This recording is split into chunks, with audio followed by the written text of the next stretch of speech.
What's up, everybody? Welcome to the Yannis Pappas Hour. We got a very special episode with the machine, Bert Kreischer, coming up. It was so fun. My dates live, Stamford, Connecticut, April 7th and 8th. Tickets are going fast. Little guest appearance from Marisa after my stand-up comedy show with Jared Harvin will be there as well.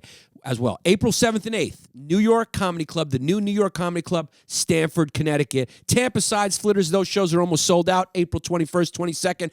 The Wilbur in Boston, Massachusetts. The Wilbur Theater, July 8th. Pre-sale is going amazing. Thank you. Get your tickets right now. Code Yannis. Pre-sale code Yannis, if pre-sale's still going on.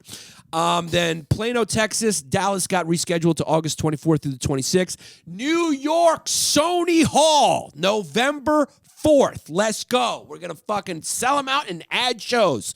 Providence, Rhode Island, November 10th, the 11th. Phoenix, Arizona, November 16th to 18th. Indiana, Springfield, San Francisco. Those are all being rescheduled. Check back on my website, YannisPappasComedy.com for tickets. Patreon.com/Yannis Pappas Hour for our weekly bonus episodes. Some of the funniest. Now enjoy this episode with the great Bert Kreischer. Yannis Pappas.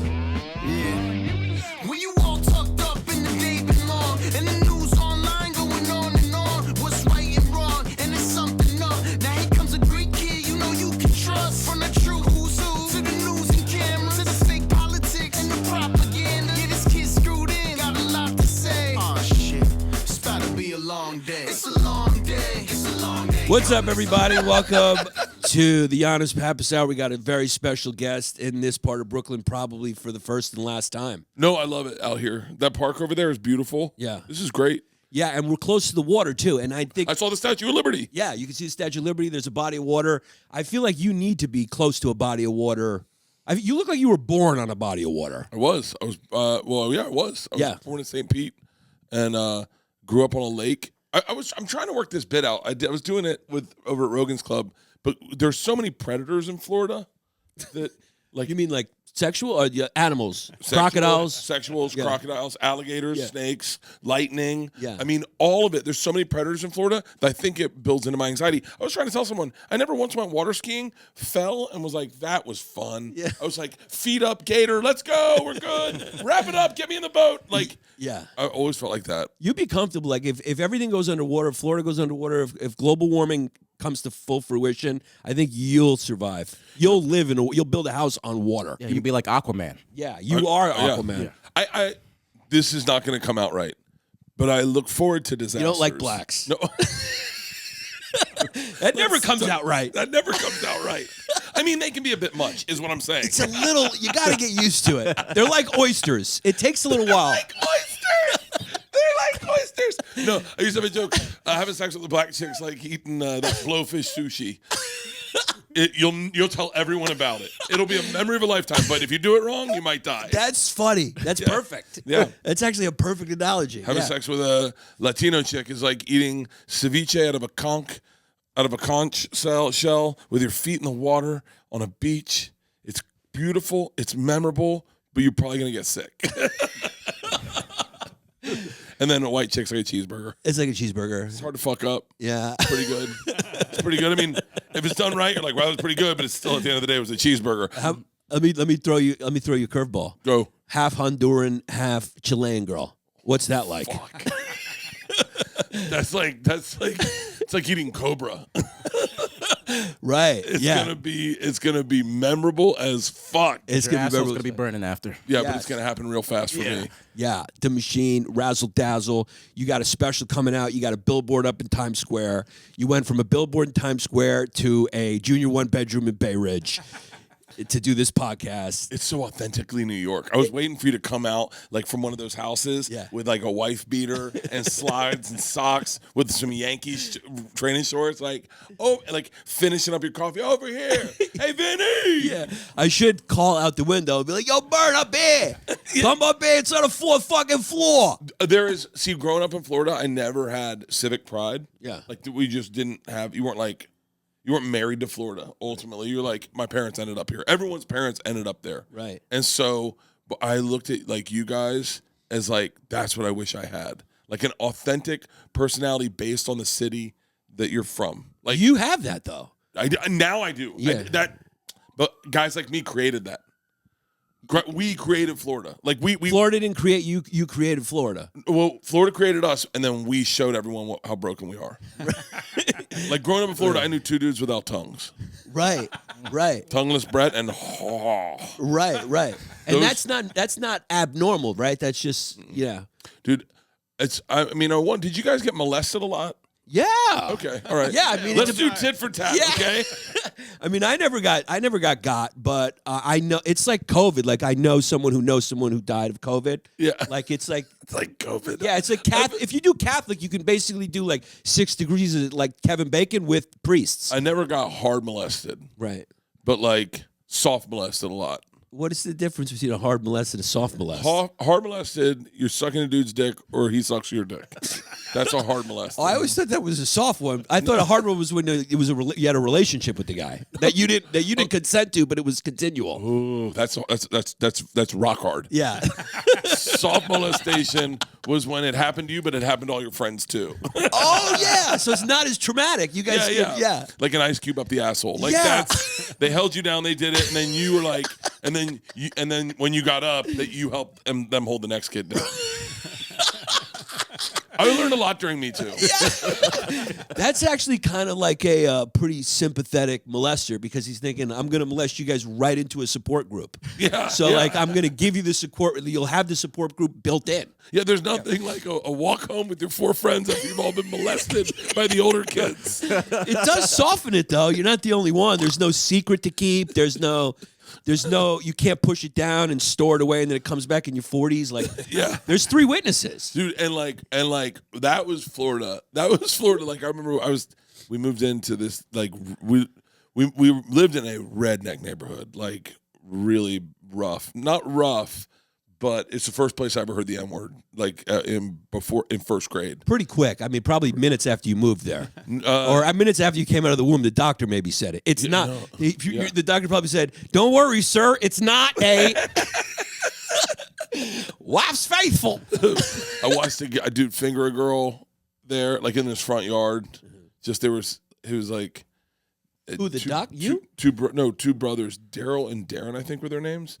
And I was like in first grade, and we used to play a game where I can't remember the name of the game. You'd throw the ball in the air, and whoever caught it got tackled. What was it called?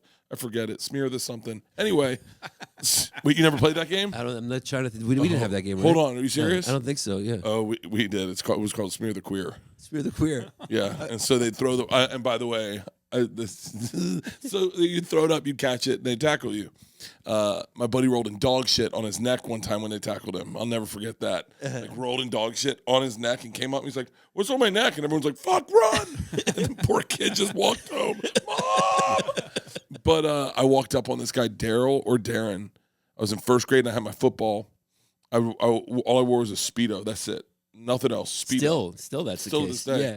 And walked up with my football and he was full-blown fingering a chick in his front, like making out and fingering her on the grass in his front yard. And I was like, "Hey, you guys want to play football?" And he's like, "Not now." And I was like, "Okay." And I just sat down next to them, and that was our neighborhood. Yeah, that sounds like a fun game. Yeah. Rolling dog shit. Smear the Queer. Smear the Queer. So what's the objective of Smear the Queer? Like, did not get tackled. Did not get tackled. So what's the smear part? When they tackle you. Oh. Yeah, and then once you get tackled, you stand up, and then you throw the ball in the air. Right. And then someone catches it and runs around. So what was it like growing up in such like an inclusive, open-minded neighborhood? Yeah. Well, my dad got us out of there pretty quick. Yeah. He got us out of there, and then we moved to a more that was more redneck, and the next one was a little more Cuban influenced. Right. If it's not the right way to say it, because there was just like 2 Cuban families, but they had all the boys, and then that one was out further in the sticks, so you'd get other boys from other neighborhoods that were real rednecks, and they'd come in with like BB guns and be like, "Hey, you got to the count of 10, we're gonna hunt you," and you'd be like, "Another fun game." Yeah, we're like, it was called Manhunt. Yeah, and you didn't play Manhunt? No, Manhunt we did. Manhunt. But we played with BB guns. Well, that's in Florida. Yeah. You conceal carry Manhunt. Yeah. And they were like, and then we were like, "Well, we don't want to be hunted." Yeah. And then they'd be like, 10, 9, and you just like you just ran.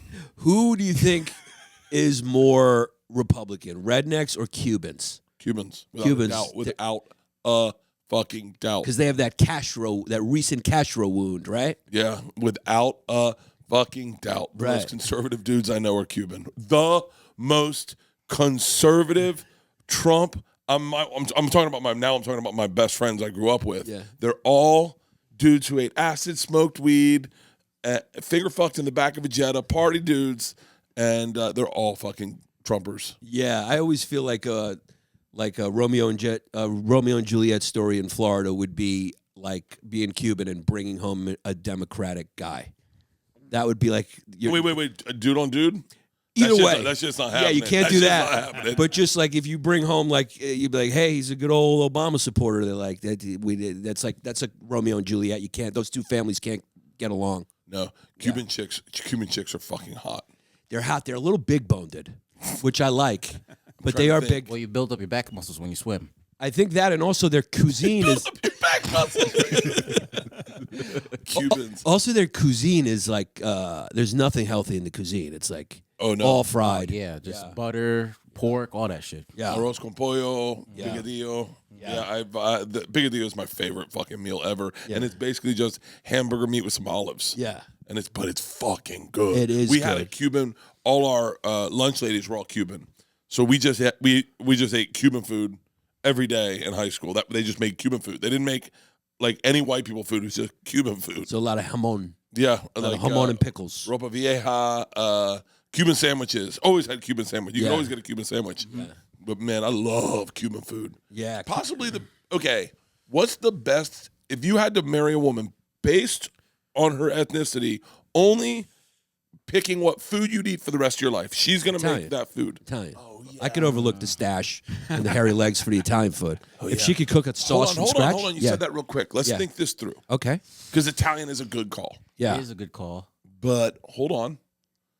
Like Asian would be pretty fucking hot. I don't know if I could do Chinese food for the rest of my life. That's tough, dude. That's to be tough on your sodium. You can't. Yeah, I can't. I can't do it. No. Yeah, you should marry a vegan. You should marry a sober vegan. White chick. Just a white chick with a food page on Instagram. Who's like, this is how you make delicious zucchini linguine. With hummus sauce and tahini vinegar. So Indian chick. Indian chick. Indian chick. Yeah, I can do. I don't know if I could do Indian every day. Yeah, I mean, can you imagine? Do you have solid shits ever? I had a shit. The shit I just took. Yeah.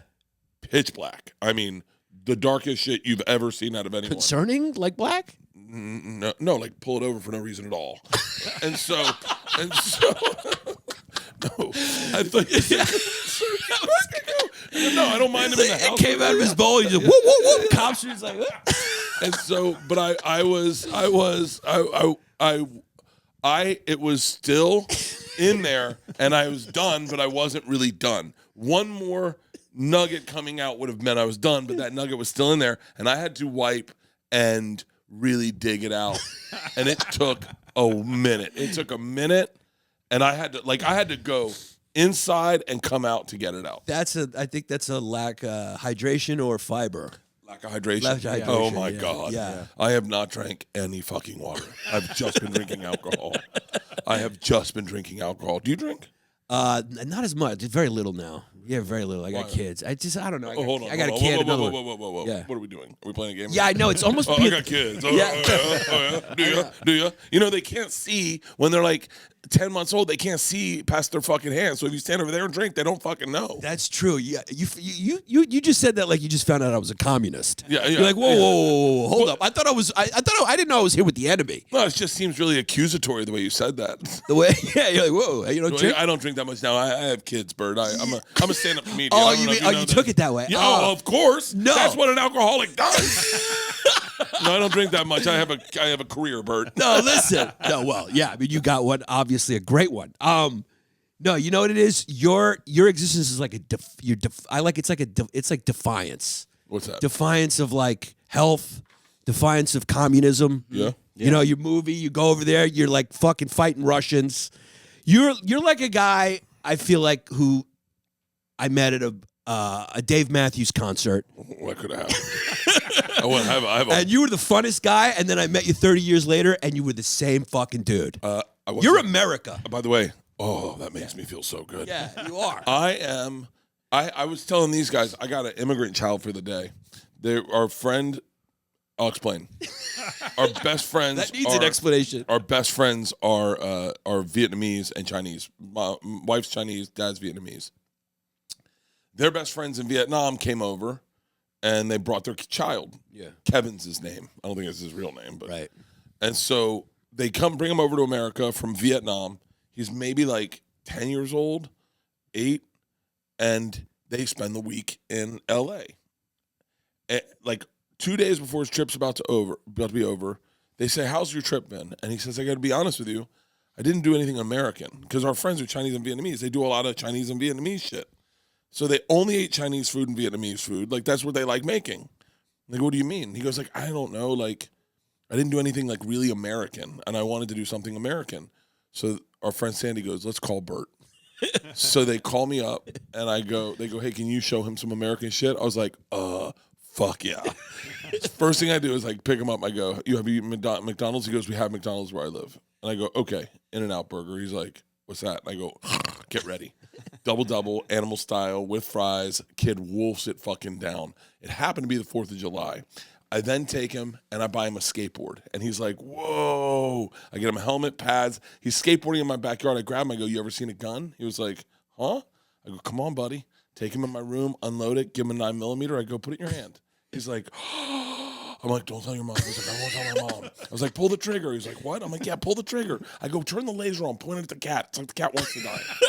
So the kid's like having a blast. It was 4th of July, so we have a big parade in our neighborhood. So I go, "Buddy, we're dressing you up American shit, all red, white, and blue, Trump hat, everything. We're putting you in the parade, and we're fucking marching through Valley Village." We go through the parade. We end up at the park. He has 2 hot dogs, a cheeseburger. Fuck. We then get in the car. I drive, and I got my kids with me too. I drive in to Gelson's. I get 2 tomahawk steaks. We get to our friend's house. First thing he does is he throws up. That's American, still there. And then he's like, "I need to make room for those steaks." I'm like, "Now we're talking, baby. Now we're talking." We had the best. We went out in the front yard, lit fireworks. He left America and was like, "I want to come back." His mom, I just talked to his mom. My wife was in Vietnam with his mom a week ago, and his mom said, "Kevin still talks about you." I want you to play the national anthem over that entire thing. But I want to end that day with you guys went and shot up a school and did fentanyl. And then it was the And most got hit with American Agent day. Orange. Yeah. Yep. Then it was the most American day. Yeah. He was like, you got the gun and you're like, all right, now we're going to go find a middle school and really fucking be American. Buddy, he had a fucking blast, that kid.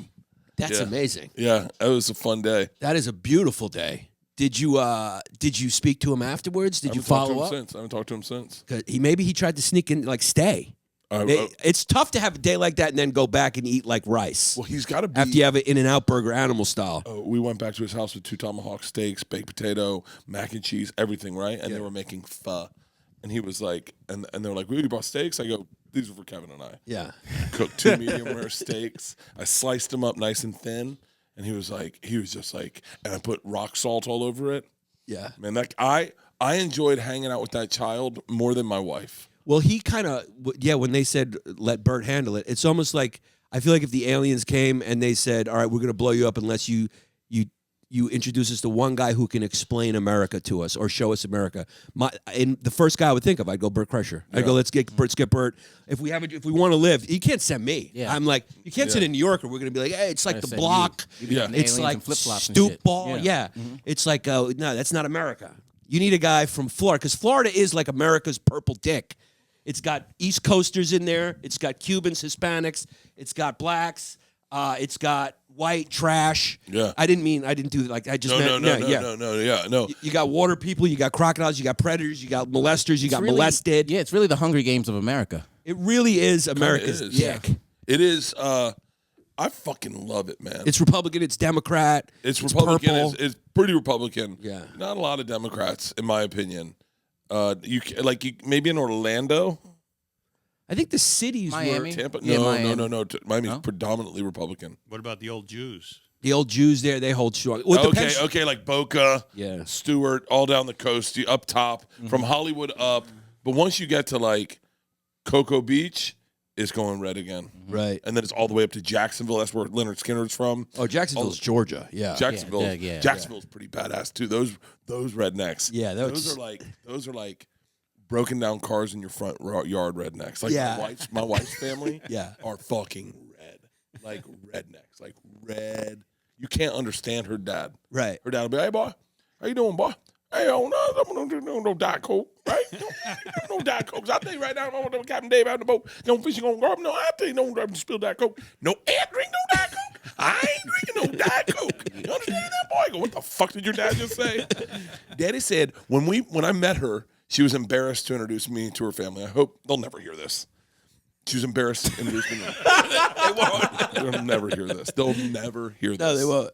That's why we started about podcasts too. Is like you can bury the worst, like you can bury the secret of like who killed JFK in a podcast. Nobody's listening to all 4 hours. Put it right in the middle of the Rogan, and at 2.5 hours, nobody's getting there. There was a guy who was doing Opie and Anthony, and at the end they're all being crazy, and like the last 5 minutes he said he cheated on his wife, and she found out, and his defense was, "You listened to the last 5 minutes." I want to bury hints for my daughter, so when she gets older, she does a treasure hunt through podcasts. Oh my God! I'd be like, I'd like put money somewhere, and then I'd be like, you got to listen to every episode of Two Bears, One Cave, and I put a clue in each one. Oh my God! When I met her, we were flying home to meet her dad, meet her family. She was terrified, and I go, "What's the matter?" She goes, "I know you came from money. I didn't come from money, but I definitely. I was the Rockefellers compared to her. Right. I mean, she grew up, went to school barefoot until like 3rd grade. Wow. Like, yeah, like, oh, dude, redneck. Like, right. redneck. She goes, I'm nervous that you're going to, this will turn you off meeting my family. And I go, I'm going to be fine. And she goes, I don't think you quite understand. My dad lives in a convenience store. And I was like, huh? I was like, what are you talking about? And she goes, I know. He built a room in the back of a convenience store. He bought the convenience store, and it's easier for him to live in the convenience store. I go, that's fine. She goes, hold on. We're staying at the convenience store. And I went, we're staying in a convenience store? Like, I was like, okay. And now I love this woman. I love her. This is incredible. So he works at the convenience store. He owns it, and then he lives in the back. Lives in the back. It's called Kemp's Corner. Wow. And so we get there, and we walk in the convenience store. I meet her dad for the first time. I'm like, really nice meeting you. She's like, Daddy, where do we put our bags, Daddy? And he's like, oh, man, and I go, what? He lives in the freezer. So we go converted back. It? He converted the freezer into a bedroom. Put up wall, ice fucking cold. It was ice fucking cold in there. And I'm like, part of me is going, I'm not judging. I'm open-minded. I love her. So she goes, you sleep on the couch. I'm going to sleep in the recliner. Daddy's going to sleep in the bed. And it was all in the freezer. All in the freezer. So they were all kind of right there. It was bigger than this room. It was bigger than this room, but it was in, he had built a false wall, built a wall, put up sheetrock, and built a wall to close off the back of the freezer. So we go in there, and then it's a little weird because you either hang out in this room by yourself or you just hang out in the convenience store. Is it a 24-hour convenience store? Not a 24-hour convenience store, but it's a small town. So people come into the convenience store because Leanne's in town and they want to meet Leanne. She had written a script. Her dad had printed copies of the script and sold them for $5 a copy, and he made loot off them. Wow. Yeah, it's a weird neighborhood, or area, Georgia. So he was hoping she was going to be his meal ticket, kind of. I mean, so we're in the convenience store, and we're just sitting in like the tables at the convenience store, and everyone's just coming in, hanging out, and everyone's hanging out in the convenience store. There's a washer. He also had a washer and dryer place, like a laundromat attached to the other side of the convenience store that he owned. So then we go to dinner at Cracker Barrel. We come home at the end of the night. I swear to God. And she's like, he locks up, and he's like, that's it. And I was like, what do we do now? And he's like, well, you want a beer? And I was like, yeah. And he goes, go grab one. And I was like, I can just grab him out of the thing. He's like, yeah. So I go, and I'm like, oh, grab a tall boy. I was like, can I eat like whatever I want in here? And he's like, yeah. I was like, shut the fuck up. Dude, I've never been happier in my entire fucking life. Wow. I ate like a fucking lunatic. I tried shit I had never tried. I'm just sitting there, I'm like, pig's feet, let's eat one. Yeah. Fucking deviled eggs, let's eat one. And it was ice cold, and it was pitch black. There's no windows. So like you were in a cave. You'd get into that freezer, go to sleep, wake up, get up, have a cold beer, have a fucking Snickers bar. Shut the fuck up. My heart broke when he sold that fucking convenience store. That does sound like having to have carte blanche at a convenience store. Yeah. Yeah, one night you have ramen, then you have a little beef jerky. Oh, you had a beef. Then you smoke some Salem cigarettes, some menthols. Put a dip in, put a chew in. Yeah. I was just loaded up. I was doing everything at that time. It was the best. And then people come in, they'd be like, hey, I want to meet his boyfriend. And so I'd come out in my underwear in the convenience store. What's up? It was awesome. It was the best. Man, I got so bummed that he sold that place. But yeah, that area, I mean, that was like that. It's fun. It's fun as shit. I love going back there because it's almost like, I don't know. There was like no rules. It really is off the grid. Like off the grid. It's like a very small town in Florida. And no, in Georgia. Oh, in Georgia. In Georgia, it's called Bowden, Georgia. Which is sort of like Georgia and North Florida are like blend in, right? There's no difference. It's all one area that Bobby Bowden is the king of. Right. And so this is more on the border of Alabama and the border of Alabama and Georgia. Her dad, at one point, my wife, true story, you're not going to believe this, went to a family reunion and ran into her boyfriend and said, "What are you doing here?" He was like, "I'm Kim with the Gentrys." She's like, "I'm Kim with the Gentrys." And her daddy goes, "Shit, you Kim, but you ain't blood. You fine. Yeah. You Kim, But you ain't blood. you can fuck."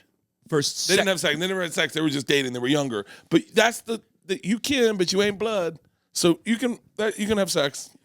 You can probably have a kid. Yeah, well, I guess it's first cousin. It's possible, right? Is it like Okay, so first cousin can go good, but it could also go bad. no, you can't do first cousin. You can't do first cousin. That's blood.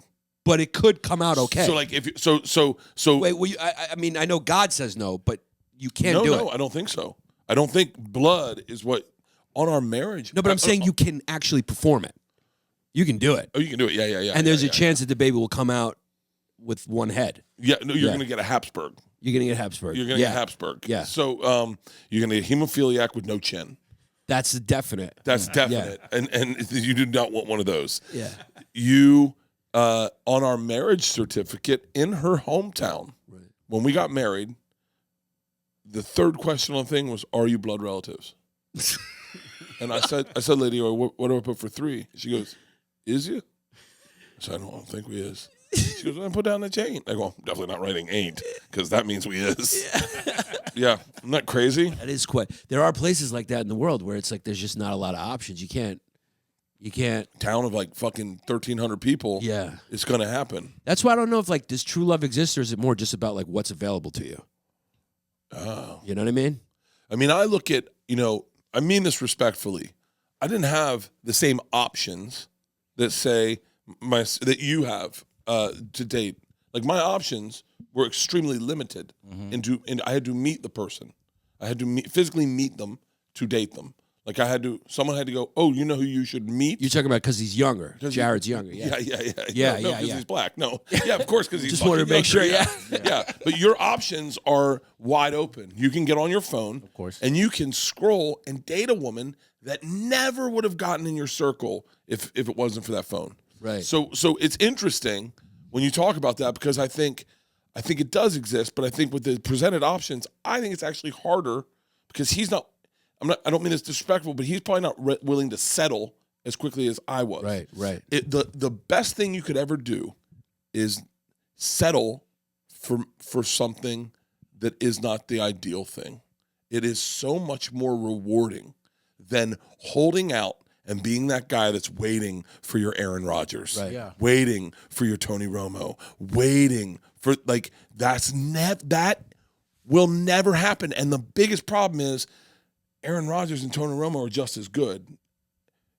You're going to always be looking for Tom Brady. You're not going to find Tom Brady. I got Taylor Heineke, and I'm really happy. I don't think your wife's going to hear this either, right? No, she'll never listen to this. I got a solid quarterback with a great arm. Big heart, and Big who's heart, playing out fun of as fuck. Yeah. Fun as fuck. Great sense of humor. Yeah. Good Instagram presence. Yeah. I met Taylor Heineke. He's a fucking. He's a cool dude. He's a Yeah. badass motherfucker. Dude, yeah. Yeah. But so let's put it this way. If I said to you, she's out of the league next year. yeah. Oh, she's retired, bro. She is retired. She's a journeyman. Yeah. If I said to you tonight, you get to go to dinner with one football player. Who do you want to go? One, you can be Aaron Rodgers, Tom Brady, or Taylor Heineke. You're never picking Taylor Heineke. No. Right? But I did. And I love it. Yeah. I love it. Because guess what? No one else wants Taylor Heineke but me. Me and Taylor Heineke, he's my fucking dude. It's very unique. And he's like, and you know what Taylor Heineke looks at me now where I am, and goes, hey, man, I really appreciate you not picking Tom Brady. Yeah.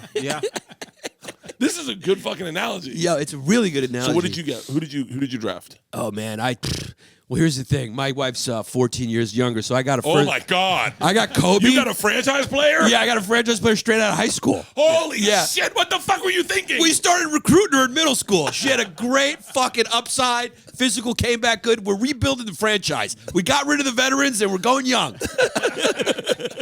Oh, shit. Let's hope she doesn't blow out her knee. Yeah, she doesn't blow out her knee. What's her ethnicity? She's Greek and, Oh, Italian. shit. Yeah, she's half Italian, half Greek. Yeah, basically, we're building around her. I like it. So far, so good. I think we got knocked out of the first round of the playoffs last year, but this year we're hoping to go all the way. I hope people listening understand that is the best thing you can do. Now that's interesting because having too many options is sometimes a bad thing, right? I had no options. I had a physical picture of her that was on our refrigerator because she had gone to Vegas with my roommate and a bunch of people, and he had taken a picture with her. And I saw her in that picture. I went, "She's fucking hot." Yeah. And he's like, "Oh yeah." And then one day we walked to Runyon Canyon, and she was working in the office at the base of Runyon Canyon with her roommate. They were writing a script. And I saw her, and I went in, and we tried to talk to her, and she was a cunt. I mean, like a real fucking cunt. My wife is legit. Like, if you don't know her, she can come off pretty aggressive. Mm-hmm. And so I tried to talk to her, and she just was like, we're working. And I was like, okay. And then I went to a yoga class with her, and her ex-boyfriend showed up. He just dumped him, and he brought flowers to the yoga class. And she dressed him down in front of a fucking yoga class of, "This is why we will never happen. You are sad. Did you think coming with a set of flowers in front of all these people, you're embarrassing yourself and you're embarrassing me. Damn. Get the fuck out of here." And we were all like, "Woo." And then I sat next to her in yoga on accident. I put my mat down. She put her down in mat down next to me. I was like, "Stay away from this woman." And I sweat so much in that yoga class that she was laughing at me. She's like, "What is wrong with you?" And I go, I'm a sweater. And then we went bowling. And like a week later, big group went bowling, and she was like, "Who is he? He's cute." And she gave me her number, and I was like, "I'm not fucking with her." I was like, "I'm staying the fuck away from her." I also thought all women were whores at the time, and I was like, "They just want to fuck you and get on." Because I was like, "She just had a boyfriend. What's she doing?" That's probably because you just got hurt by a girl who did that, right? Yeah. That's how. Yeah. Or what are you, a therapist? Yeah. Boom! I got burned pretty bad. Nobody goes to that full extent where they just go, "All women are whores," unless there's some sort of burn. You know? Really? You know, Fuck. For real? Yeah. Okay. Yeah, well, I wish I had seen that. And so then, and then I didn't call her. I wouldn't call her. And then she called my roommate. She goes, "Hey, what's up with your roommate? He was supposed to take me out." And he was like, "I don't know." And I just walked in from spin class, 186 pounds. I look fucking good. Wait, you're doing yoga? You doing spin? Oh, dude, have you ever seen me skinny? No. You can pull. Yeah, just pull up Bert Kreischer skinny Bert Kreischer. This is what my wife got into. Okay, and you're gonna be like, "Shut the fuck up." You ever see those skinny pictures of Bobby Kelly? You're like, whoa, yeah, right next to him. Yeah, look. Let's take a peek. This one here? Yeah.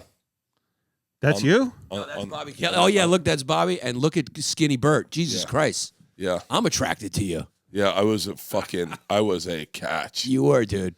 What's up, everybody? We are brought to you on this very special episode by Native Deodorant. Yes. It's what I use. They got fun, sexy, young smells from warm cider and cinnamon, cashmere rain, toasted marshmallow and vanilla, wildwood and cardamom.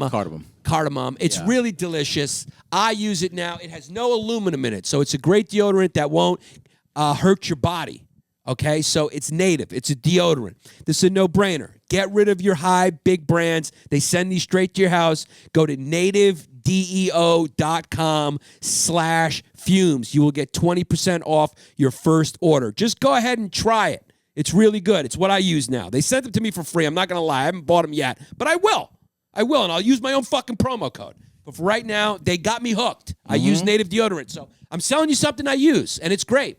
That's nativedeo.com/fumes. Use the promo code fumes at checkout. Now, it's 72-hour odor protection, naturally derived ingredients, and a smooth residue-free application. They offer a variety of scents. Go check them out. Go have fun. No aluminum. Good for ya. And so that's when my wife met me, and then we went out. And she did this thing. My wife does this thing. I'm trying to explain it. This is why I picked Taylor Heineke. Okay, my wife does this because I had been around with some prospects. And in New York, I come out to New York. This girl that I thought I was gonna marry. I thought I was gonna marry. This is Lamar Jackson. Right? So talented. Yeah. So talented. And I'd been watching her for a while. I've been watching him for a while. What am I doing? I was like, oh, that sounds creepy. I'm trying to do the analogy, but I'm mixing up analogy and reality. But Lamar Jackson was always looking to get traded to a different team. It never felt like he was happy at the Ravens. Right. He was always like, I would love to play for the Falcons. It would be fun to live in Atlanta, wouldn't it? And you're like, well, easy. Why don't you just enjoy the Ravens? And so and my wife was playing for the Colts. Yeah. And was loving the Colts. I love Indianapolis. And every time we talk, she looked me in the eyes and she was present and she forced me to be present. And it was so cool to be with someone who didn't want something else, because that's what I want. I want to be with people that want to be with me. It's the thing that sucks about this business when you're not making money, or you're not successful, or you're not famous. People they don't value you. They look over your shoulder and they're looking down the hall. Oh, what's up, Bobby? Hey, hang, Bobby Kelly's here. And you're like, oh, okay, I thought we were talking. I hated that about this sucks. business. Oh, it's the worst. Hurts. Well, you never got it. I got it. I'm not saying that disrespectfully, but you'll never be a 44-year-old failure. I was a 44-year-old. You're looking at one right now. Dude, you're one of the fucking biggest comics in the country. You're fucking one of the biggest podcasts. You're one of the biggest guys. Yeah. But I was fired from Travel Channel and didn't have a career, and no one respected me. And I was a nice guy, but the only people that looked me in the eyes and talked to me, when we were at the store, were my good friends, Rogan, Joey, Tommy. People would look over my shoulder. I knew that feeling. I remember talking to one guy. I won't say his name, but I was talking to one guy. Jay Moore. No, that's not that guy. Jesus. I was talking to one guy, and he just in the middle I was talking. He just walked away from me, and I was like, huh? And he was like, oh, were you done? And I was like, wow. I was like, but that's my value. That was my value, and I had to assess my value at that moment and realize that that's what I meant to the community. I was saying this to something the other day. I might have been saying it to Stefano, but there was a moment where I realized if I quit comedy, no one would care. No one would be like, whatever happened to Bert? Everyone would just be like, well, he's gone. Right. And there's a lot of guys that are still like that, but I had that opportunity to feel that, because now if I quit comedy, people would be like, what the fuck? What are you doing? Bert? Yeah. But that my wife gave me that presence when I talked to her. And let me tell you something. I know Taylor Heineke. He does too. Yeah. He is awesome. Right. So the analogy and the reality are true. So basically for Tyler Heineke, for your wife, it all works together. So you saying to all the kids out there? Having said that, I've hung out with Aaron Rodgers. He's pretty fucking He's pretty cool too, yeah. God damn it. God, am I going to cheat on Heineke with Aaron Rodgers? If I meet an Aaron Rodgers, what do I fucking do? Well, are you the Jets? Because if you're the Jets, you're gonna. Yeah. Yeah. Because I think if you get the call from, no, your wife's great. She's gorgeous. You got a great family. Are you? Now it's getting really like therapy. Don't cheat on your wife. No, she's beautiful. I love her. She's the greatest. Are you think people? You got a prenup? Oh no. No. So you can't leave now. Yeah, you can't it's like Chaz Palminteri in Bronxtown. Now you just can't leave. No, I can't leave. No, she knows. She probably wants you to leave. She probably go, Bert, do something. She would fucking love it. She would start the second chapter of her life. Are you kidding me? She's probably going, Bert, look at that hot piece of ass. Go get it. Just make sure you like and film it. Yeah. No, she knows where all the money is. I have no idea where the money is. I don't know how to do anything. Yeah. She buys houses. I don't fucking. You know, that's I just want to say something earnest about that though, because that is, it really feel like that's the best thing when comics help you out. You LA guys are really great about that. You've been great to me about that. Yeah, but you're funny. Thank you. But it's you guys don't. I think in New York sometimes everyone's like, I want to be the GOAT. I want to be the GOAT. I want to be the GOAT. It's like, dude, nobody's the GOAT. Everyone's funny. Just help each other out. We have control now. Yeah. It's such a nice, welcoming, warm vibe that you guys. You know, you coming here helps me a lot, so I appreciate it. Oh, no. You didn't have to make this stop on the way to JFK. No, I know you just did it because it was convenient. You were looking at the road. You're going, all right, that's on the way. no. There's people that it's selfish, but I operate out of a customer operation. So I look at everything as a customer, as a I say fan, but like. If I take in a lot of content, and if you make me laugh, then you're on my radar. And then I go, and you made me laugh very early, very, very, very early. I think even before your live special, like well before that. And Secret Time, there was my bar I went to in college was called Yannis. Oh, there you go. So it's like when I heard your name, I went, oh, I want to check them out. It brought out a warm feeling. And then, but I loved your live special you did that you put on YouTube, and I loved you on any time you're on a podcast. You made me laugh hysterically. Thanks. And so I was like, that registers on my radar. And then what I do, and this is selfish, is I find the people that I know that make me laugh because I know they're making other people laugh, and then I try to be associated with them. And so it's why I do that Fully Loaded Festival. It's why I was on Rogan.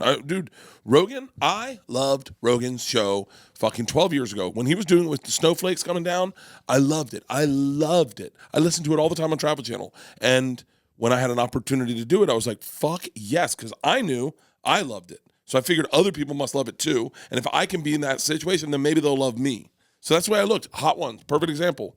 I fell in love with Hot Ones like fucking 7 years ago. Reached out to Sean Evans before anyone knew about the show. I was like, I know I like it. I know cool people like it. That's the way I operate. Right now, I'm trying to figure a thing I can do with girls on OnlyFans because I know that I like those girls.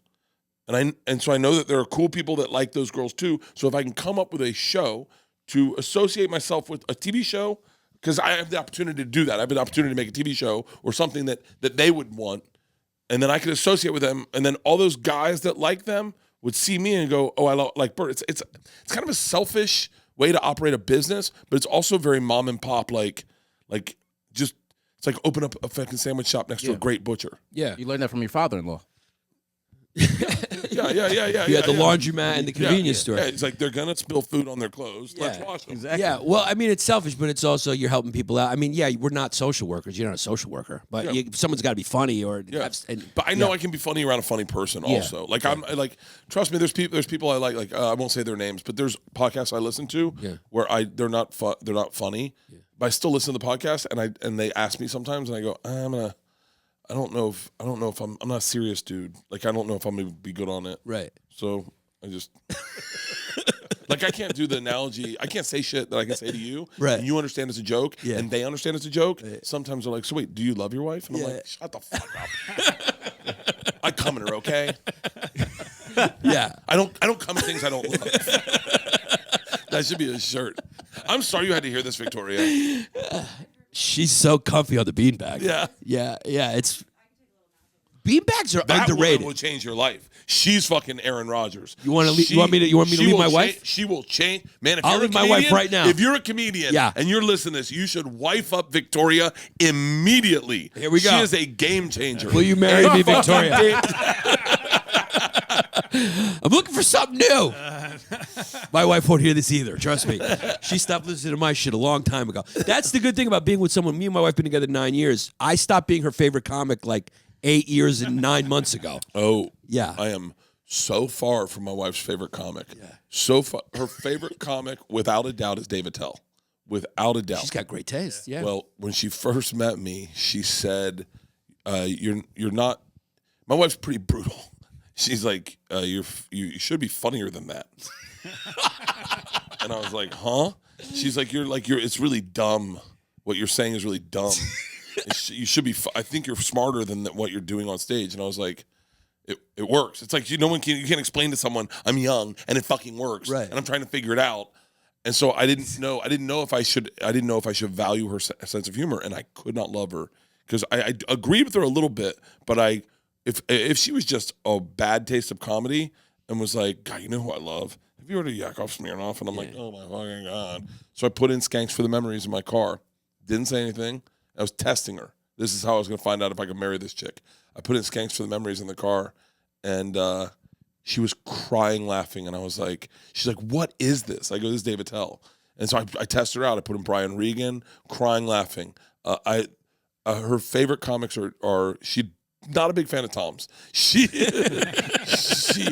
does not like Two Bears, One Cave. But she loves Ian Bagg. She loves David Tell. She loved Mitch Hedberg. And it's funny, I've introduced them to my daughters.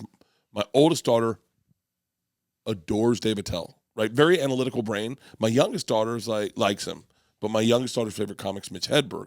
And then my older daughter said about Mitch Hedberg, she goes, "Is this guy high?" And I said, "Yeah." She goes, "So he does drugs?" And I said, "Yeah." She goes, "Is he still alive?" I said, "No." She goes, "How did he die?" I said, "Drug overdose." She goes, "So this is sad, technically." And I was like, "Well, you're taking the fucking fun out of it, George." I was like, "Jesus, don't follow my career." Yeah, it's you don't want to think about the sausage being made when you're eating the sausage. Jesus Christ. I mean, the heroin helped him for a while. I mean, it helped him do that. I mean, look, I don't know, whatever. I'm not gonna say anything, but like I want you to say it now. Whatever that is going to be good. All right, let it out. Let it out. There's something sexy about it. Yeah. Like, okay, let's take a Shit. Maybe you should have kept that in. There's something. Don't kill yourself, kids. There's something sexy about it. Like you probably were you doing stand up when Mitch was alive? Yes. Okay. I was young in it, but yeah. So I was not young in it. I was on the road, and you would hear and there was an allure about him. He had no social media presence. You just hear stories like, they pulled him over at the fucking Houston airport and he almost lost his leg, and you're like, what? I don't mean this in a bad way, but there is something sexy to someone who's out of control. And there's like there's something Googleable about it. I mean, I'm being serious, and I wonder if in therapy I've been drawn to it because like John Belushi, right, Chris Farley, like these legends that there's something Artie. There's something sexy to hearing these stories. Yeah. Jim Morrison, dude. Yeah. Same with rock and roll, right? Same with rock and roll. I think Oh, okay. You ready? You want to get deep? You want to get deep? Okay, very deep. I brought this up to Pete the other day. So hold on. We all like Foo Fighters? I do love Foo Fighters, yeah. David Grohl, Did you like Nirvana? Yes. Yeah. Okay. It's amazing that he was the drummer of that band, and then two legendary bands. It's like nuts. Yeah. However, had Kurt Cobain never killed himself, would we have ever gotten Foo Fighters? and No, we wouldn't. What if? Let me go even further. If we didn't have slavery, Would we have rap music?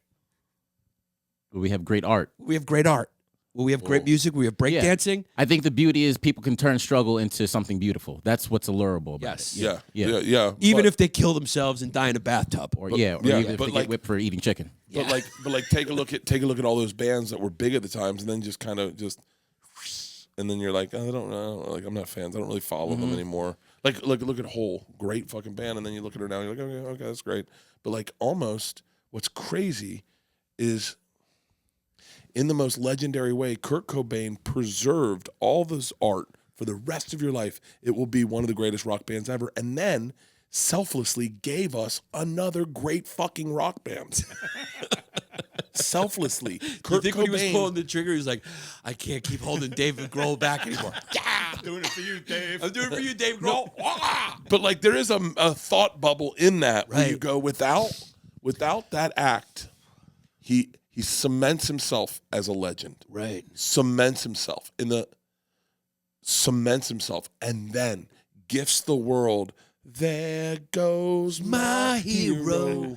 It's ordinary. Dude, what a fucking, like, I can't hear that song without opening my windows and screaming it out the door. if Tom Segura if Tom Segura overdoses on Ozempic, and then we start one bear, one Greek, and it's the greatest fucking thing of all time. Tom did a selfless act by making us fucking do one bear, one. What would it be called? One Greek bear. The fig and the fig and the orzo. What do you guys call it? Yeah. Bears? Yeah, I don't know. Probably orzo. Orzo, maybe. Yeah. That sounds right. Yeah. I don't speak Greek, but I speak make-believe Greek. So wait, was I speaking make-believe languages the other day? I don't know. Let me call Leanne. Yeah, Jameson Leanne, will do was that he? to you. Wait, what? Oh, I was doing it. I was speaking make-believe Spanish on How much of your Instagram. life do you remember at this point? I have a lot going on, so I remember a lot of it, but I don't remember stories. Yeah. Like I have a hard, like my closing bit on this special, I did not remember it. Like I was on stage and Georgia, my oldest, called and FaceTimed me. She's in college, so I answered immediately. I was like, "What's up?" She goes, "What are you doing?" I said, "I'm on stage." She goes, "Oh, okay, I love you." And I go, she goes, "What bit are you telling?" And I said, "I'm not telling anything. I'm talking to you." And she goes, "You should tell the escape room." I go, "What's that?" She goes, "You remember we went to the escape room?" And I was like, Yeah. Wait, what happened? She goes, "Well, we brought Papa because Isla and I wanted to see him lose his shit." And I went, "Oh, yeah." And then everyone laughs. And she goes, "And we wanted you to have a panic attack?" I go, "Yeah." And she goes, "And then you guys thought we were in a serial killer's house?" And I was like, oh, yeah. And she was like, "And then Papa threw Nana on the floor?" And I go, yeah. And she goes, "Mom solved all the clues. And then you shit in Papa's mouth." And I'm like, "Oh, my God. Dude, keep going.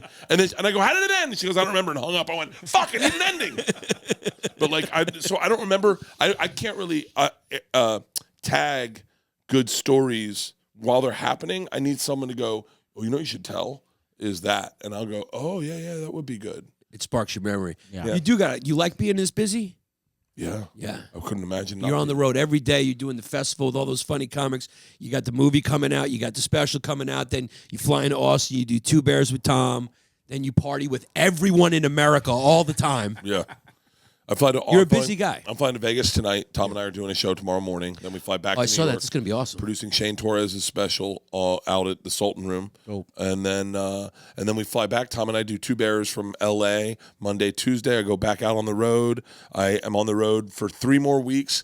Then I go to Australia. I come back from Australia. I got the movie premiere. Jeez, And nice. yeah, but I love it. I mean, look, here's the thing, and I don't mean to harp on this, but like, I was blessed to be a failure in this business, because once you know no one gives a fuck and you got to carve your way out, then when shit happens, you're like, I'm not letting go of this tiger's tail. Right. I'm holding on. If it fucking bites, I don't give a fuck. Right. I'm making hay while the sun shines. Right. Well, you are. The movie, Machine, it's based on the viral clip, The Machine. Mm-hmm. It looks fun and fucking funny. It's fucking awesome. I mean, it's a fun movie. It's an adventure comedy, so I don't think anyone expected that. It's a reimagining of the story. So like when I sold it, I went into the room and I pitched 3 other movies that were all really good. I pitched one last night to one of my directors, and he was like, "Can we make this?" I had 3 good pitches. And then the guy, Kale, goes, "All right, I'll make one." I go, "What?" And he goes, "I'll make one. Which one do you want to make?" I was like, "What?" And he goes, "I'll make a movie with you. Let's do it." And I was like, I go, "Well, fuck." I go, "Honestly, man, if you're saying I get to make a movie, you give me $30 million, then I'm making The Machine." And he goes, "Why not?" And I said, "Because I'm afraid if I make it, that it'll be big and it'll get popular and the mafia will see it and they'll get mad and they'll fucking kidnap me." But there's some And he goes- sexiness in that. And he goes, "Sold." Yeah. I said, "What?" He goes, "Sold. That's your movie. That's your movie. Yeah. It's The Hangover meets The Godfather 2. Oh, I was love like, it. I didn't even understand it. When I walked out of the room, I went, "What the fuck did we just sell?" And then we made it, and it's fun. Dude, what's crazy is there were 2 trailers. There's a teaser, which I leaked on Rogan. There's a trailer, and then they had another trailer that had all the jokes from the movie in it. You know, when that you see one of those, and then you go see the movie, and you're like, "Oh man!" Well, I wanted that one because it was such a good fucking trailer. And our director was like, "No, we're not using that one because it'll ruin the movie." And I, even though I hate when they do that, I wanted them to do that. I didn't give a fuck. And they didn't. They did one where there's only like one joke from the movie in it, and the trailer was really popular. It went viral. everyone was really excited. And so, yeah, Memorial Day weekend in theaters. You can go to themachine.movie to go see it. Get your tickets I'm also doing a thing where we're pre-selling tickets so that we can sell it out before it even hits theaters. So you don't have to like wait day of and see what your box office numbers are. So if you want to support the movie, go to themachine.movie. It looks really fun. It's like exciting, funny. You look like you're great in it. It's a great story. Luke Skywalker too. And Luke Skywalker's in it. Yeah. That's tough. His real name is Bruce Hamill. Mark Hamill. Mark Hamill. Shit, that sucks. That sucks that I called him Luke Skywalker. Luke Skywalker. God damn He it. doesn't care. He's cool as shit. That's fucking because I know Harrison Ford's real name. That's what sucks about it. Why did that happen? Why did Luke Skywalker? He's a star of the show, and why is he still Luke If Skywalker? Harrison Ford killed himself, he wouldn't know Mark Hamill's name. Right. That's true. Maybe that's what happened. There's a dangerousness about Harrison Ford that Tom Selleck didn't have. Like Tom Selleck's great. He's great. Right. But there's something they wanted Tom Selleck to play the part. And you can see, I think you can see Harrison Ford read with other actors who they wanted to play. There's like Solo? Yeah. Mark Hamill, it told me everything.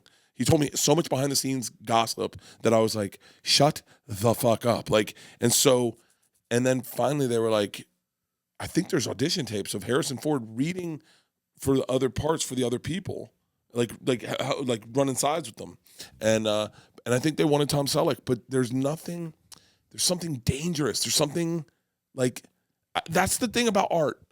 I'm not going to use comics names, but like I wish I could because then you'd get it. You'd go. Say it. We'll bleep it. Promise you bleep it. Promise. Because I don't want to get Of started. course. Like the NFL. Like I'll bleep it. Right. so fucking talented. Right. So fucking talented. But he works out really hard. He takes care of his body. He doesn't, like there's no drugs, there's no alcohol, there's no. You need like a little flaw. You need a fucking flaw. Yeah. You need a fucking flaw. You got to be broken a little bit Right. for people to go, God, I kind of want to catch it. Right. You know, I want to, but you can't have too much of flaws. Right. Like you can't be like, obviously there's some people who had some big flaws that came out and everyone's like, ah. Right. So, but yeah, you need a little something. little razzle dazzle. What's me? If you were analyzing me, what should I play up and what should I play down? Am I broken enough? What's the problem with me? No, I think Sell me, fix me, be my manager. Tell me what to do. The thing is, you're really dangerous and you're raw because you grew up here. There are things that the way you behave is very localized to this area, and people in other parts of the country are like, "Whoa, he said that," and you're like, "Oh, we grew up around everyone, Yeah. like the whoa." There's a dangerous, and you're smart as fuck. That's the other thing. You guys are all 100 times smarter than any of us, like especially out in LA, and even my generation of comics. I don't buy that though. Bullshit. You're very smart. You guys give a fuck. Oh, I'm smart in a different way. Yeah. You guys are smart about everything. Like you guys know like Harambe shit. Like I don't know who that fucking is. Like Jeffrey Epstein. I don't really give a fuck about him. I don't know personally. No, but you guys know like his thing. You know, like yeah. and like, ooh, did you hear about the financial crisis? And I'm like, I was like, is that a big thing? Yeah. Like you guys know about COVID, and I was like, I got it 7 times. Right. So, but do you think New Yorkers could benefit a little more from marketing or thinking about that shit? Like what the people think about us? No, it's why you guys are so successful. Is because you guys are unapologetically you. Yeah. You're unapologetically who you are. There's a part about LA comics, and I'm one of those. But there's a part of me that is a little apologetic. That I definitely don't take big swings on big topics because I don't like the heat, and I don't give a fuck. Like I'm also not interested in a lot of shit. Like you'd be shocked what I'm interested in. Like Spice Girls or something like that? HBCU cheerleaders. It's like my big thing right now. Gay dudes on TikTok. I'm really into gay dudes. Boat launch videos, boat crashes. Like I'm a real Puerto Ricans getting their hair cut. Like I'm a real simple guy. I'm a simple guy. Those are so fucking specific and niche. You just sit there watching Puerto Ricans get their haircut. Yeah, you just love it. I could go to Spanish Harlem right now and sit in a barbershop and just be like, "Can you go tighter? Can you go tighter? No, I'll pay for it. I just want to watch." Is there something oddly soothing about watching a boat pull in or a butt? Oh my God, are you Yeah. being serious? Have Yeah, you ever, no, I'm have serious. you- Yeah. You should follow Tug Life. Yeah.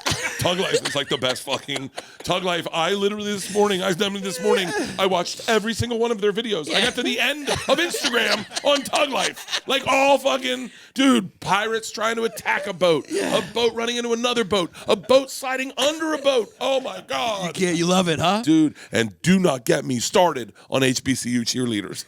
By the way, I want to. Yeah. oh, dude, they all started following me because I love it. I love it. I love it. It is so fucking.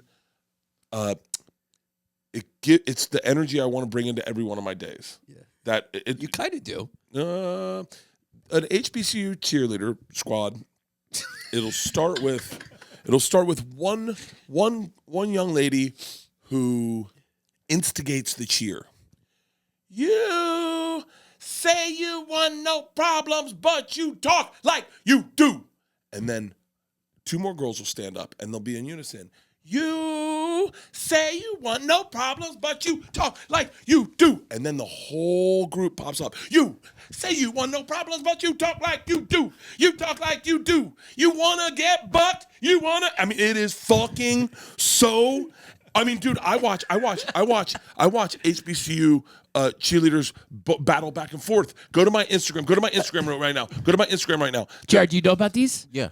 Oh, dude. I mean, and by the way, they all follow me now because I've been talking about them so much. And it's my algorithm is Cheerleaders. littered. It is all it is. Go to my Instagram and go to my stories, and you'll see one of the ones. Go to my stories. And this is fuck. Oh, fuck.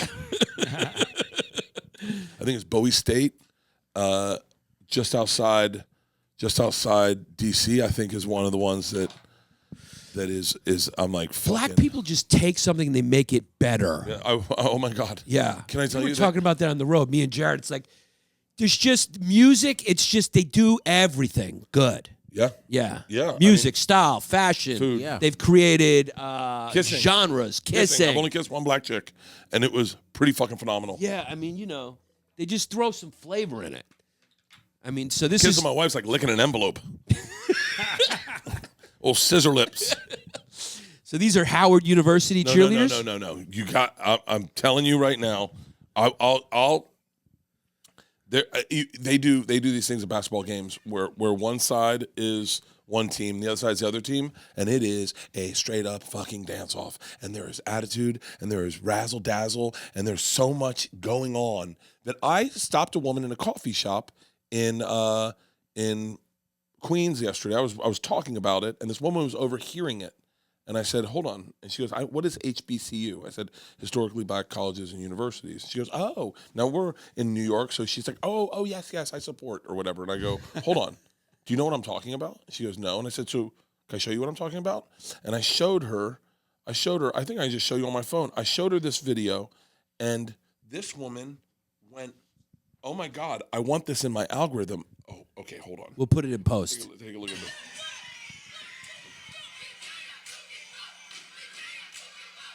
Dare you to give up or to step up and get bucked. Okay, that's one. Yeah. Look at this. Is this? It seems a little borderline illegal for me to be looking at this. No, this is These are college. These are college. Okay, cool.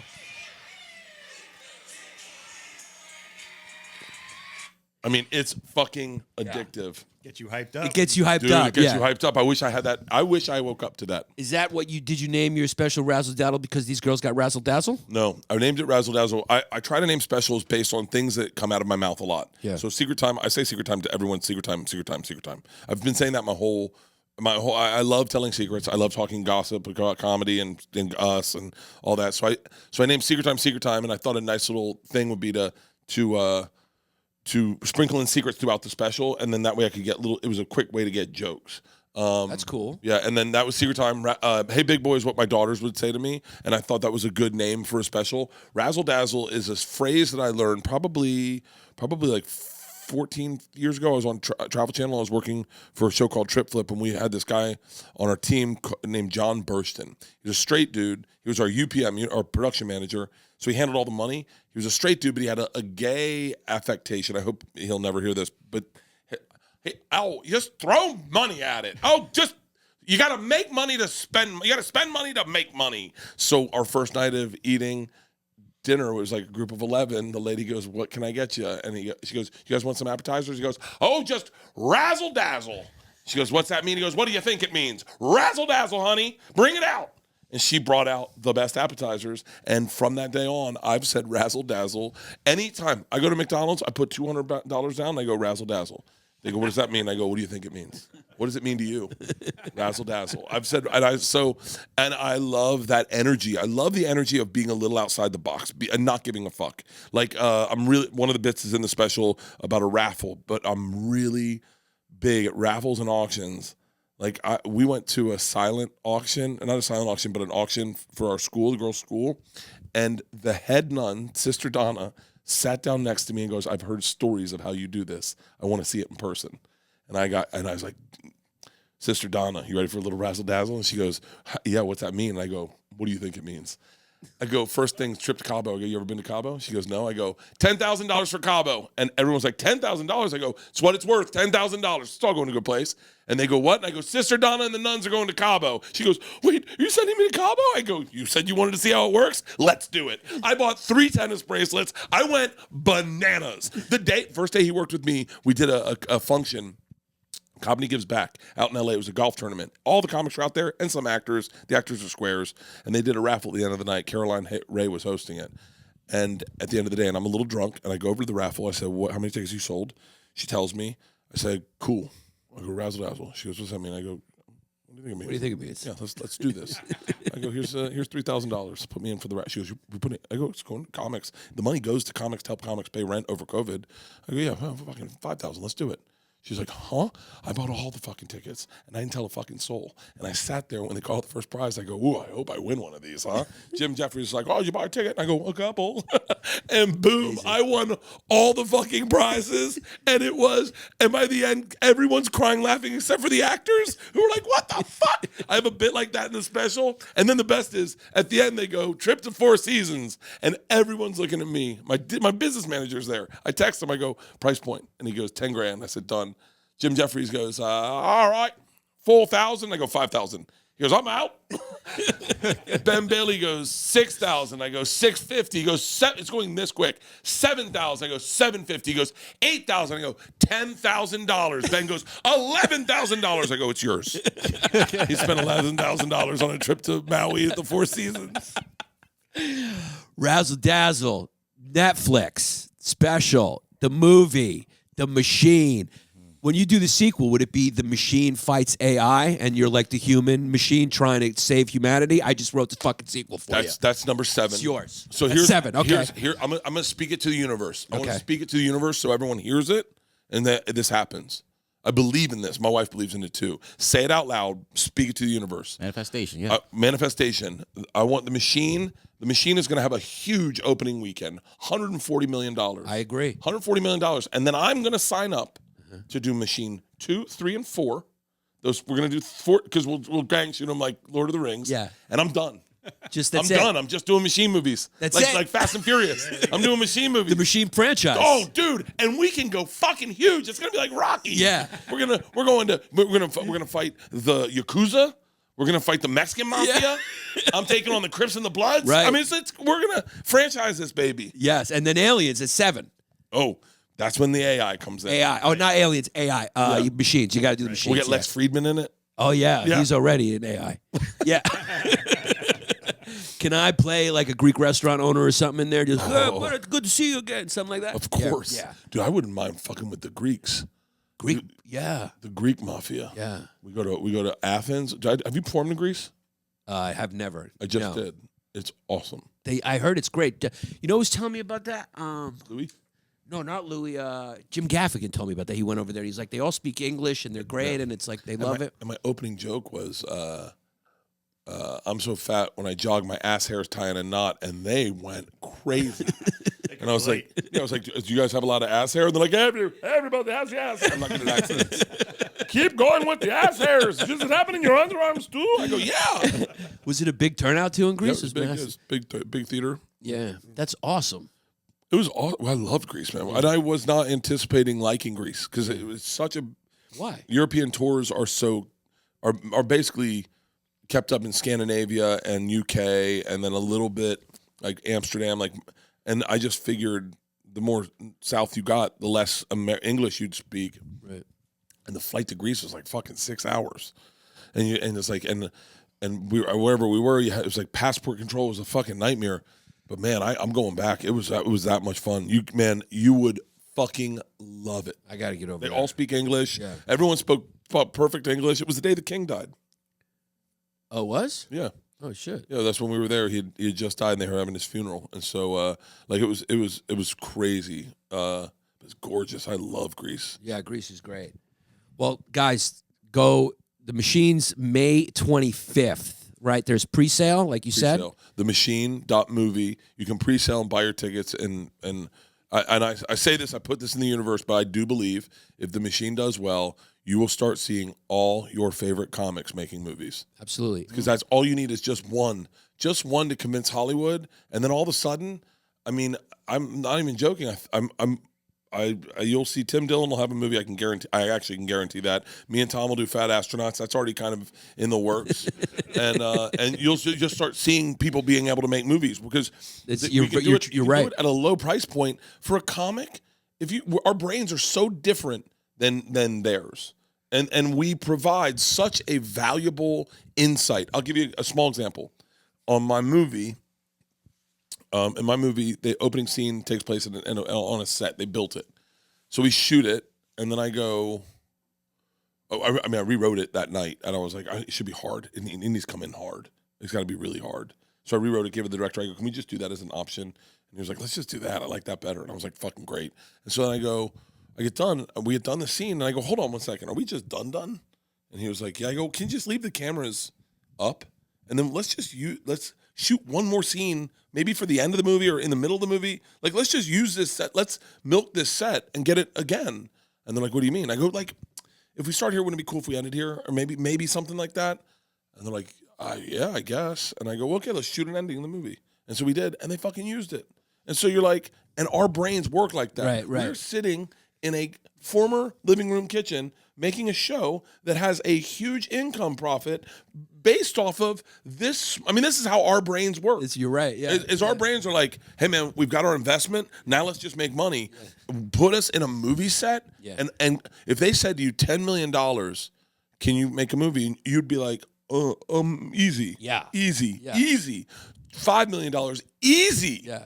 We spent $30 million on The Machine.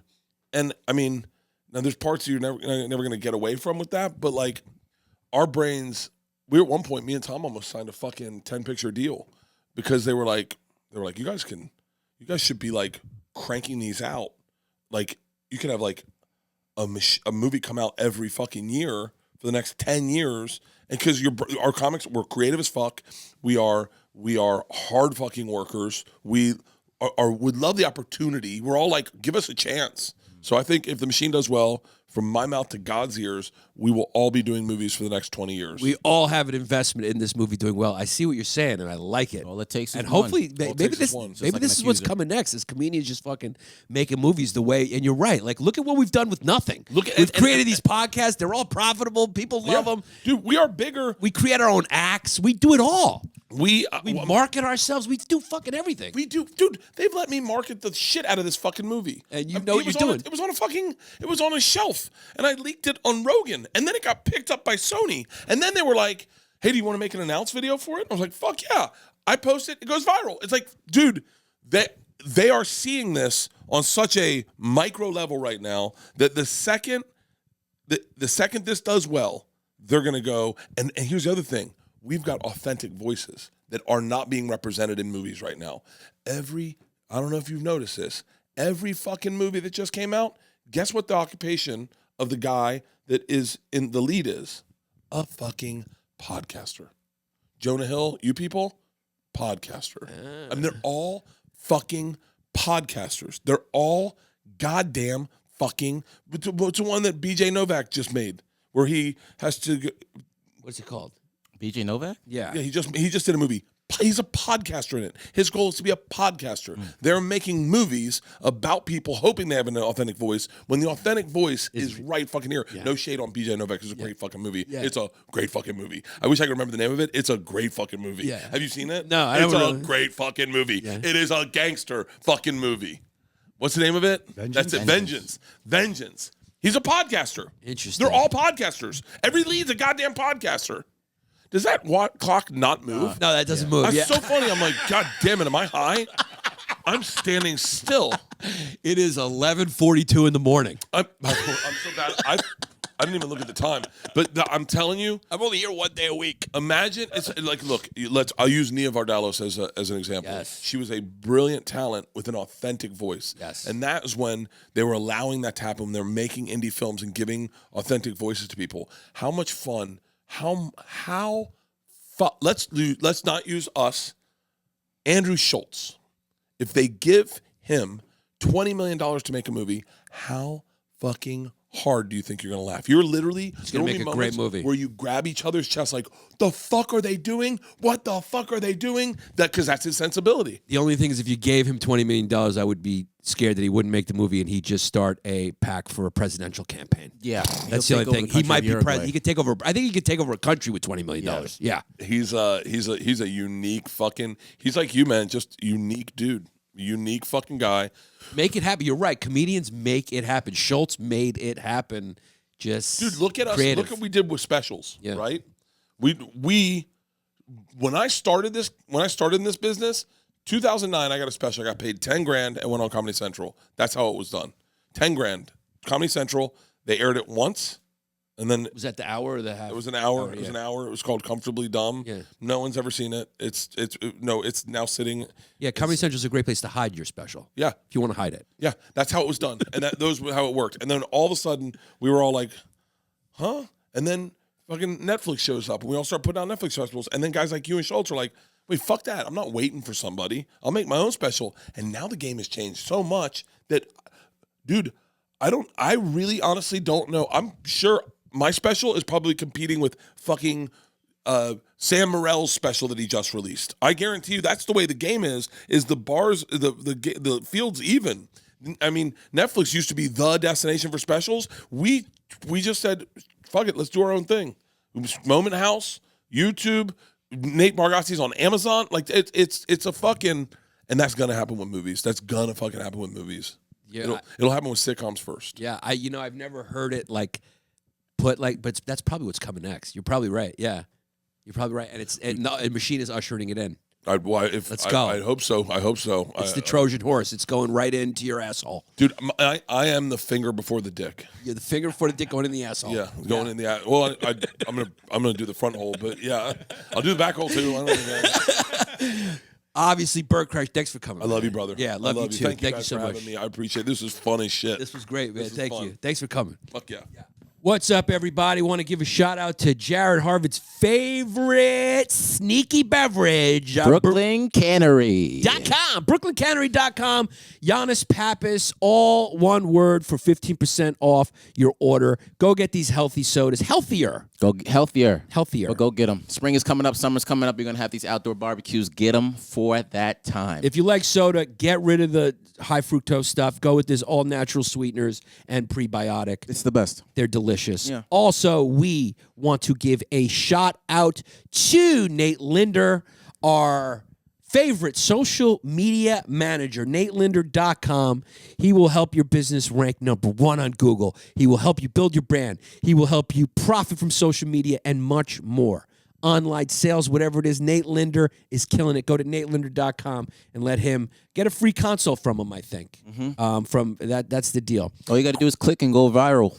That's it. Chris Minetti out there, he just likes to check in once in a while. You want to get a check cash, you call Chris at 215-750-3730. Simple as that. Simple as that. He'll meet you at a Wawa. Do it in a hushed tone. Yes. Then we got Aaron Lee for the free.art. This is music in Hawaii. They list shows. They tell you about bands. It's a really great website to just peruse. So go check out for the free.art. If you're going to Hawaii, definitely go find out about events in Hawaii. Manlygirly.com. Now, I guess these kids their podcasts on the run because now they're in North Carolina. They're in North Carolina. They were in Miami. They came to our shows in Miami. Yeah. So they were located in Miami. Now they're in North Carolina. And they're very supportive. So they have 4 hilarious podcasts you guys should check out. Gringo and the Rough, A Side of Fries, Casa de Thinking, and The Manly Girly Show. It's thought-provoking and an unscripted comedy with Art, Artie, and the boys, and they're interesting friends. So check it out, their website or on YouTube, manlygirly.com. Then we got, of course, exclusiveautoshipping.com. If you're buying a car out of state or if you're moving, give them a call. You'll get a free quote, military and student discount supply. Exclusiveautoshipping.com. Keep that mileage down. Keep it down, Jared. Keep it down. And then, okay, so this is fun. This is the girl who's a piece, right? She's a little bit of a piece. Sam Gubera. Sam Gubera, you are para Roma. Let me just say, so we tried to narrow it down a little bit, and she still gave us a paragraph. But I want to read it verbatim here. Are you an equestrian, or more likely, is your girlfriend an equestrian? The chances of that, I hate to say, what's her name? Sam. Sam, I hate to say the chances are about 0.7% that you're with someone who is an equestrian. I don't know how big of a market that is. Does your girlfriend ride fucking horses? Hell no. I don't know if I've ever met a girl who ride horses. But if you happen to be in horse country and you listen to this podcast and you or your girlfriend have a horse, if you come from a multi-million-dollar family who owns the color yellow and you have a horse farm, if you're Georgina Bloomberg, if you're Mike Bloomberg's daughter who's a professional horse rider and you're listening to this, this ad is for you. Are you constantly having problems with your horse that leaves you drowning in a sea of obscene vet bills? This one is worth the comedy. No more of that shit, okay? An estimated 80% of equine lameness. What the fuck does that mean? I'm trying to fucking do a commercial for you here. Nobody knows what equine. What does that mean, equine? Yeah. Equestrian, right? So how about this one? An estimated 80% of horse lameness is hoof-related. I don't know. You got to... I'm happy to do these reads for you, but me and you got to work on the reads. Typically caused by their inadequate farrier costing them more money in the long run. You need a farrier with new feel. You know what? We got to go on a date. Don't tell my wife. And then you can explain to me what your business is so I can better sell it. You could go horseback riding. We'll go horseback riding. You need a farrier with no fumes and over 10 years of experience. If you're in the Nashville area, okay, so first, if you're from Nashville, you're a big Nate Bargatze comedy fan. You also probably have a horse. You also probably are at the very least apprehensive around African Americans because they're from Nashville. True. And if you have a horse, those two things usually go hand in hand. Hand in hand. So if you're in Nashville and ready to have more money in your wallet and a horse girlfriend without the horse problems, that's a good line. Yeah. And a horse girlfriend without the horse problems, call or text Sam's Farrier Service. So Sam has a farrier service here, and she'll save you a lot of money on vet bills. Very simple. This is the number you call, 864-200-9007. And if her mom picks up, just say, can I speak to Sam? Or visit sporthorsefarrier.com for more info. See, I know you think it was a bad read, but these are the ones people tune in for, and they're going to remember Sam and her fucking horse farrier business. Yeah. This is why I do this, for fun businesses like this. So it's sporthorsefarrier.com. And just call her. She's a fucking piece. Sam. Yeah, what else we got? Okay, now we got DisplayPros.net. These guys actually got something cool here, right? So they are the real deal when it comes to custom trade show booths, retail fixtures, and promotional items. What sets them apart from the competition is what Jesse's asking, and I'll answer. Well, first of all, their fast turnaround is unbeatable, Jess. You need a custom display in a hurry? Well, guess what? They've got you covered. And when it comes to design, they offer a completely free professional service that'll blow your mind. So go to displaypros.net. Okay? You can expect excellent customer service. Use the code What's the Deal Is with the T. What's the Deal Is for 10% off your first purchase at displaypros.net. Like we said this last week. They can make anything for you. Anything. They can make a sign, they can make whatever you need. If you got a science project that needs promoting, hit up your boys. Displaypros.net. Promo code What's the Deal Is. All right, this kid wrote a novel. All right? He wrote a freaking novel. Literally. It's about an aging crime lord and his fall from grace in a dystopian megacity. It's a graphic novel. It's a graphic novel. Here's a brief summary. Wars in the air once again, and organized crime syndicates of the inner and outer cities clash to fight for power and vengeance. Jericho, an aging ex-militia general that kept the peace of the city, finds that the heroic feats are long forgotten, while Kay, a charismatic leader from the slums, rises to seek revenge. As guerrilla warfare ignites and unimaginable terror blazes through the city, Jericho begins to realize that it may not be as simple as it used to be. It's free to read online at sarazard.com. SERAZARD.com. Yes, but you can purchase physical print issues if you want to support him and his team. You can purchase them and follow the Instagram handle, The City Graphic Novel. Currently, they have 2 chapters online, but 3 will be uploaded shortly. Go support this kid's novel. Maybe it's amazing. Yeah. I mean, people, you got to do something different now. Just scrolling on videos has lost its luster. Go read the kid's movie that the kid's novel that Bert Kreischer will turn into a movie. It's been a